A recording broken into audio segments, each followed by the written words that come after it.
Finally, we're at Smash for Wii U and 3DS. There were quite a few stages in both of these games, but I will actually be combining the two games for this list for two reasons. One, a lot of the stages in these games are returning stages, and two, there are a lot of stages that I like that happen to be in both games. And like always, these are just my personal favorite stages.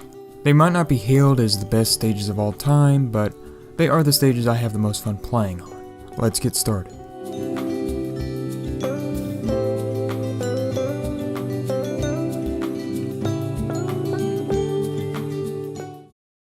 Battlefield.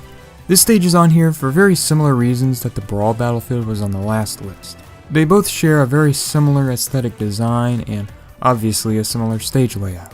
So there's really nothing else I can say about the stage itself, as if I said a lot in the Brawl video. So I guess I'll say it would have been pretty cool if Battlefield on the Wii U and the 3DS had different themes. As much as I love this theme, I don't think it really needed to have the same design in both games. Like, maybe make the 3DS Battlefield have a similar theme to the one in Melee, while the one on the Wii U has a similar one to Brawl. But it's just a nitpick. I do really love this stage, and I love the design, but there's nothing else to really say about it.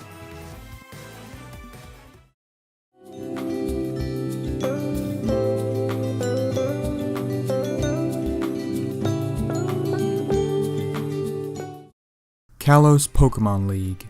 Okay, yes, the gimmicks of this stage are pretty annoying, but I can't help but love it. Each of the Elite Four rooms just looks so good, but sadly each one will have a hazard.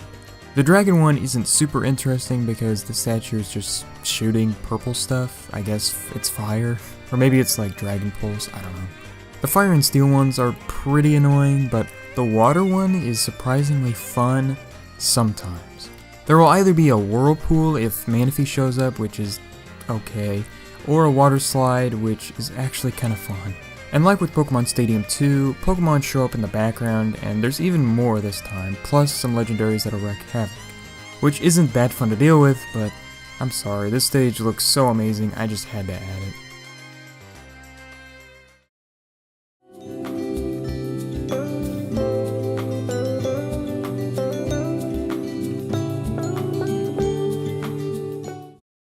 Whoohoo Island. Whoohoo Island is a lot like Delfino Plaza because it'll drop you off at different areas of the island. And like I said last time, I really enjoy stages like this. I just think it's so cool that so many different parts of these worlds were represented in one stage. You'll be dropped off at the Sword Arena, the bridge where the archery game takes place, and places that suck like the boat.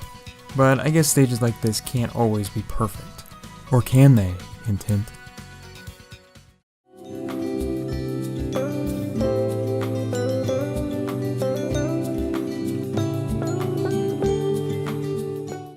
Arena Farex.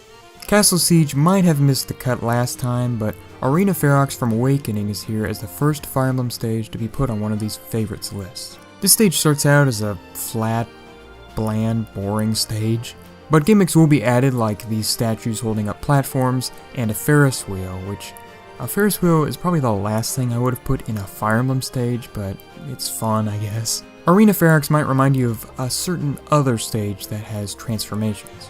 And luckily, Arena Farex isn't like Pokemon Stadium 2 with its unfair gimmicks. When this stage transforms, it doesn't make the match completely unfair. It just adds a bunch of platforms like in Pokemon Stadium 1, and that's how I like it. Even though I also like Pokemon Stadium 2.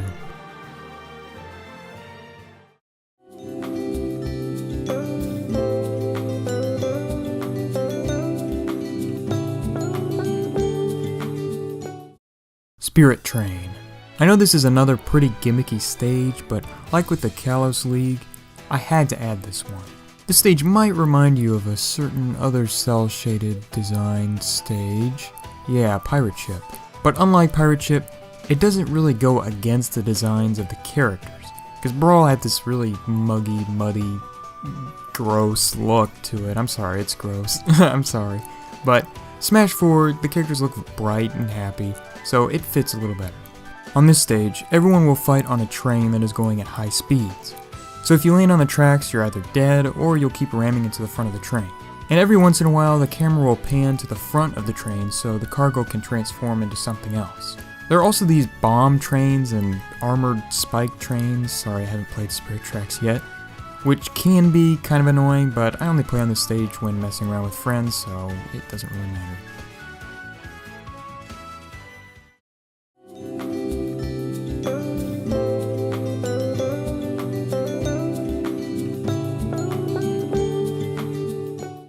Super Mario Maker.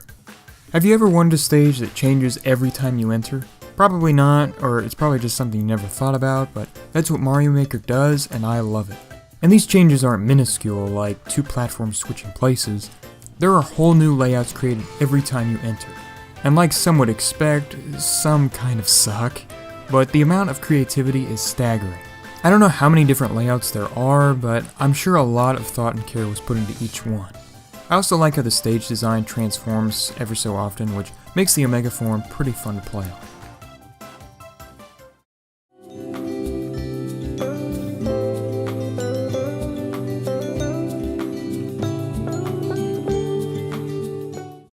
Tomodachi Life.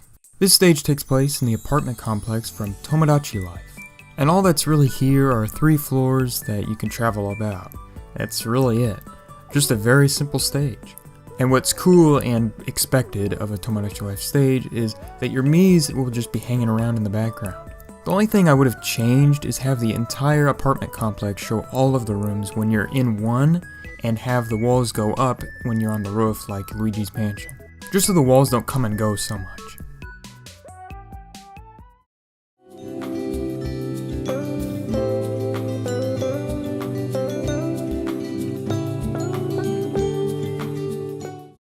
Town and City. Like Smashville, this is a very basic Animal Crossing stage. There is a bit more to this one, but it's still very simple. You'll start out on a flat stage with 3 platforms hovering over a village. But after a while, you'll transfer to the city area of City Folk with 2 platforms moving from side to side. The villagers will be chilling in the background of this stage, but it looks like they're actually doing stuff this time rather than just staring at you the entire time. So yeah, while Smashville is fun, this stage just feels like an expansion of it.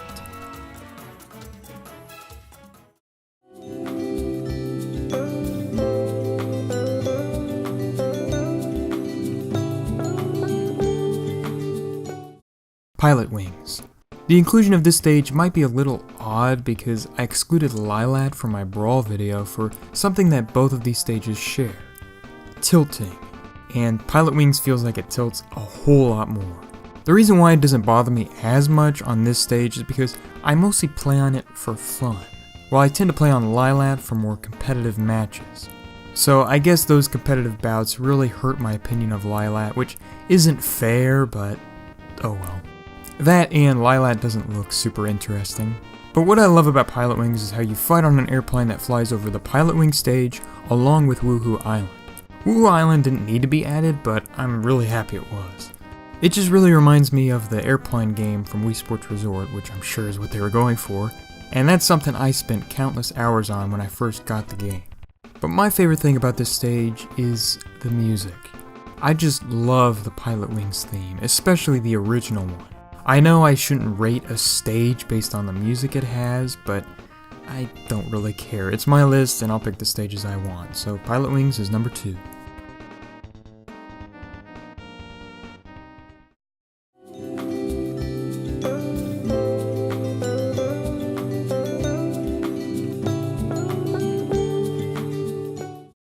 Magicant. I absolutely love the design and music of this stage, but what kills it for me is the flying man. Thank God I can turn off stage hazards in Ultimate. I feel like I've been saying that a lot. Mario Galaxy. Good music and visuals, but I'm not a fan of the walk-off. I know, shocking, right? Boxing Ring. Same reasons as Galaxy, but what puts this stage higher are the titles given to every character that display on the Titantron. Final Destination. Looks really good, but I'm not a huge fan on the half and half design. It does look good, I will admit, but I would have preferred one of them. Like maybe make the Wii U version have the demonic look and give the 3DS version the more traditional look. Or vice versa, it really doesn't matter which game gets what. But I feel that I would have liked that a bit more than what we got. Tortimere Island. This is a very happy stage with very little to disrupt the battle, kinda like all of the Animal Crossing stages. The sharks are way off screen, so they don't affect much, and the fruit don't heal too much damage, but I just prefer the stages on the list a bit more.